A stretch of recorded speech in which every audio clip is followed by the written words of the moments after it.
Congrats to the Kansas City Royals, who became the first team in over 25 years to win the World Series the year after losing the World Series. Bullpens were the story of the series. New York outscoring Kansas City 18-12 in the first 6 innings. You just heard about resilience, but the Royals outscoring the Mets 15-1 from the 7th inning on. Stephen A., what happened to the Mets? Well, first of all, kudos to the Royals. I did not expect them to win this series because I'm of the belief that pitching wins championships. I forgot that it's not just starting pitching that you rely on, it's the bullpen. Yeah. And obviously with the Kansas City Royals, that clearly was their strength, even with Holland out, obviously having to have surgery just a few months ago. But in the end, while I sit here and I give the Royals all the credit in the world, they put the bat on the ball. They put it in play. They strike out less than anybody in Major League Baseball. They run the bases. They play small ball. They manufacture runs. And then they go out and they do the things, fundamentally speaking,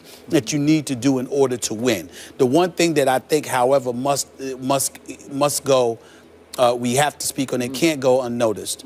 The Mets had a lead in Game 1. You blew it. Not just an error by Wright, but also the blown save by Familia, all right, who didn't trust his 97-mile-per-hour sinker and instead tried to quick pitch Alex Gordon and then ended up costing him. You had the lead in Game 4, and you ultimately blew that, and you had the error by Daniel Murphy. You had the lead last night. Matt Harvey was sensational, answered the bell, pitched 8 complete innings. I had no problem with Terry Collins sending him out there to pitch, but he should have yanked him once he walked Kane. He should not have let him pitch to that second batter. Kane stole second, and then Hosmer smacked that shot, and ultimately Kane came home.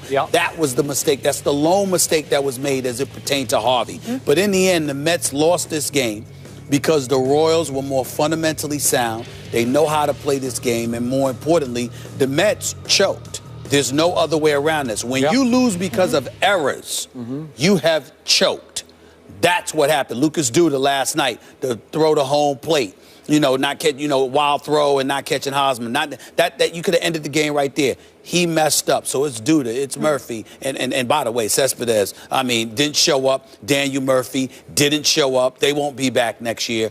They played well through the playoffs, but when the World Series arrived, your hitters didn't hit and your defense committed errors, and it was against the most fundamentally sound team in baseball. That's why the Kansas City Royals are the champions. If Lucas Duda just makes a decent throw home, they're going back to Kansas City for Game 6, That's right? That's right. And he overgrips the ball and threw a big curveball that the catcher couldn't even flag down. And all of a sudden, the heart fell out of the Mets. They were devastated again. Here's my bottom line to this World Series. The Mets turned back into the sad sack Mets. And you've been in New York a long time. You've covered a lot of Mets. You know the Mets. Even though they have won 2 World Series, down through baseball history, they have actually rivaled the Cubs as the sad sack organization, the dysfunctional organization, the one known for ineptitude, for when what can go wrong will go wrong. It's been Mets versus Cubs versus Mets versus Cubs, right? Yeah. And that's what struck me, is that they're still the same old Mets. Because what happened?